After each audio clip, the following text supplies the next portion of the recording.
ஹே case, so today ஒரு ரிவ்யூங்க. எப்போ ரொம்ப நாளைக்கு அப்புறம் ஒரு ரிவ்யூ பண்ணுறோன்னு நினைக்கிறேன். என்னடா இத்தனை மூவி வந்துருச்சு, எந்த மூவிக்கே ரிவ்யூ பண்ணாமல் இந்த கோட் மூவி மட்டும் பண்ணுறேன் அப்படின்னு சொல்லிட்டு கேட்காதீங்க. நான் எல்லா மூவியும் வந்துச்சுங்க. நான் எல்லா மூவியும் வந்தவன் நான் இங்கே இல்லை, நான் துபாயில் இருந்தேன். எல்லாருக்கும் தெரிஞ்சிருக்கோம், எத்தனை பேருக்கு தெரிஞ்சிருக்கோம் அப்படின்னு சொல்லிட்டு தெரில. ஓகேங்க, ஃபஸ்ட் டைம் வந்து நம்ம தேட்டரில் வந்து ரிவ்யூ பண்ண போகிறோம். ஆல்ரெடி கிளம்பிச்சு. டைம் பார்த்தீங்கன்னா 4 o'clock வந்து ஷோ. நம்ம குமாரம் காசி தான். எத்தனை பேர் நீங்கள் காசிக்கு வரீங்க அப்படின்னு சொல்லிட்டு கமெண்ட் பாக்ஸில் கமெண்ட் பண்ணுங்கள். ஓகே நண்பா, வீடியோவில் போகலாம். வீடியோ ஸ்கிப் பண்ணாமல் பாருங்கள், அதுக்கு முன்னாடி சப்ஸ்கிரைப் பண்ணிட்டு பாருங்கள் நண்பா. இப்போ நம்ம வீடியோவில் போகலாம்.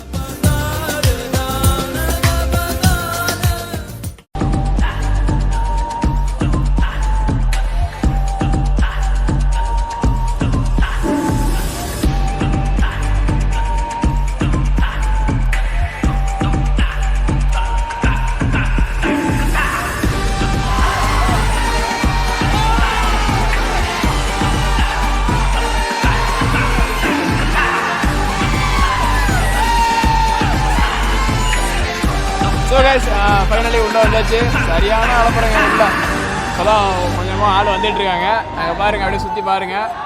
எல்லாம் ஆள் இப்போ தான் வந்துட்டுருக்காங்க. ஸோ ஓவராலாக ஃபுல்லாக ஆகிடுச்சு. ஓகேங்க, பேலன்ஸ்லாம் நம்ம வந்து இப்போது இன்டர்வலில் பார்ப்போம். ஓகே கைஸ், பாய்.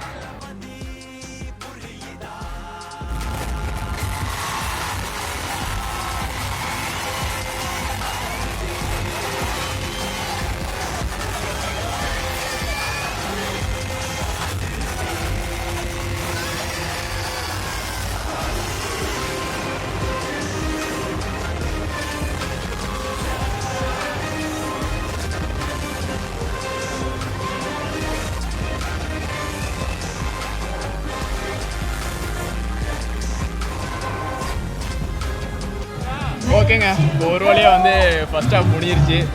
சரி, இப்போ எதில் நான் ஃபஸ்ட் ஹாஃபாக சொல்கிறது, எது தரனாலுமே இப்போ ஸ்பாய்லர் ஆயிருமே. ஆமாங்க, ஒரே ட்விஸ்ட்டு மேலே ட்விஸ்ட்டாக போயிட்டுருக்கு. வேறு லெவலில் போய்ட்டுருங்க ஃபஸ்ட் ஹாஃபு. அது வந்து லேகு, இந்த போர் அடிக்கிறது, அதெல்லாம் எதுவுமே கிடையாது. வேறு லெவலில் பக்காவாக போயிட்டுருக்கு மூவி. தளபதியோட ஆக்டிங்கு வேறு லெவல். இவனோட மியூசிக்கு, இது வந்து வெங்கட் பிரபு ஹீரோ கிடையாது, வெங்கட் பிரபு சம்பவம்னே சொல்லலாம். பக்காவாக இருந்துச்சு ஃபஸ்ட் ஹாஃப். இப்போ செகண்ட் ஹாஃபு தான் வெயிட் பண்ணிகிட்ருக்கோம். ஸோ ஃபஸ்ட் ஹாஃப் வந்து எப்படி முடிஞ்சுனே தெரில, 1.5 மணி நேரம் எப்படி ஓடிச்சுனே தெரில. டக்குன்னு எல்லாம் காலி ஆகிட்டு இருந்துச்சு.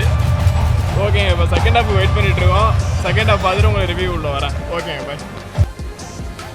ஸோ கைஸ், என்னடா ஃபஸ்ட் ஹாஃபுக்கு தேட்டரில் உட்காந்துருக்கு, ரெண்டாவது இங்கே வந்து உட்காந்துருக்கு அப்படின்னு கேட்காதீங்க. ஆமாங்க, படம் முடிஞ்சிருச்சு. ஸோ அங்கே ரெண்டு செகண்ட் ஹாஃபோட ரிவ்யூ ஃபுல்லாக பண்ண முடியல. ஏன்னா அங்கே டக்குன்னு அடுத்த க்ரௌடு வந்துருச்சு, ஃபுல்லாக க்ரௌட் ஆகிடுச்சு. என்னால் எதுவுமே பண்ண முடியல. ஸோ தான் இப்போ போகிற உள்ள அப்படியே ரிவ்யூ சொல்லிட்டு போகலாம் அப்படின்னு சொல்லிட்டு செகண்ட் ஹாஃப் வந்து இப்போ உங்களுக்கு ரிவ்யூ சொல்லணும். என்னங்க சொல்கிறேன், செகண்ட் ஹாஃபு என்ன எப்படி யோசிச்சாருன்னு தெரியல. வெங்கட் பிரபு வேறு லெவலில் இருக்குங்க. இவனோட மியூசிக்கும் சரி, பக்காவான ஒரு தரமான ஒரு சம்பவம்னே சொல்லலாம். நம்ம யுவன் அண்டு வெங்கட் பிரபுவோட அந்த ஒரு எப்படி சொல்கிறது, ஒரு காம்போ அப்படின்னு சொல்லிட்டு சொல்லுவோம். அதில் ரொம்ப ஒரு சூப்பராகவே அமைஞ்சிருக்கு. மங்காத்தாலையும் சரி, மாநாடும் சரி, இப்போ வந்திருக்க அந்த கோட்டும் சரி, ரொம்ப ஒரு வேறு லெவலில் ஒரு பெர்ஃபார்மன்ஸ் நல்லா பண்ணியிருக்காங்க. அண்ட் தென் தளபதியை சொல்லணும்னா ஃபஸ்ட் ஹாஃபை விட செகண்ட் ஹாஃப் பிரித்து மேய்ச்சிட்டாரு. அண்ட் எதிர்பார்க்காத ட்விஸ்ட்டு நிறையா இருக்குங்க. ட்விஸ்ட்டு மேலே ட்விஸ்ட்டு தாங்க இந்த மூவி வந்து. இந்த ட்விஸ்ட்டு வந்து நீங்கள் கரெக்டாக தெளிவாக இருந்தீங்க மட்டும்தான் புரிஞ்சிக்க முடியும். ஏன்னா அந்த மாதிரியான ஒரு மூவி தான் இந்த கோட்டு மூவி. இதுக்கு மேலே என்ன சொல்கிறது, ஏன்னா எப்படி ஒரு டேரக்டரால் இந்த மாதிரி ஒரு யோசித்து எடுக்க முடியும் அப்படின்னு சொல்லிட்டு. ஏன்னா லியோவை பார்த்தீங்கன்னா அது வந்து டோட்டலாக ஒரு லோகேஷோட மூவி, ஓகேவா. ஆனால் இது வந்து வெங்கட் பிரபுவோட மூவியும் கொஞ்சம் இருக்குது, தளபதியோட மூவியும் கொஞ்சம் கலந்துருக்கு. அவருடைய ஸ்டைல்லையும் இருக்குது, இவருடைய ஸ்டைல்லையும் இருக்குது. அப்படிங்கிறப்போ ஒரு சம் மேஜிக் வந்து கிடச்சிருக்கு. ஸோ அந்த வகையில் மூவி வேறு லெவலில் இருக்குன்னு சொல்லலாம். ஸோ இதாங்க எனக்கு தெரிஞ்ச ஒரு ரிவ்யூ. ஸோ நீங்கள் எத்தனை பேர் மூவி பார்த்துருக்கீங்க, எப்படி இருக்குது அப்படின்னு சொல்கிறத கமெண்ட் பாக்ஸில் கமெண்ட் பண்ணுங்கள். ஓகே, மீண்டும் அடுத்த ஒரு வீடியோவில், அடுத்த ஒரு ரிவ்யூ வீடியோவில், அடுத்த ஒரு ரியாக்ஷனில் மீட் பண்ணுறேன். தேங்க்யூ.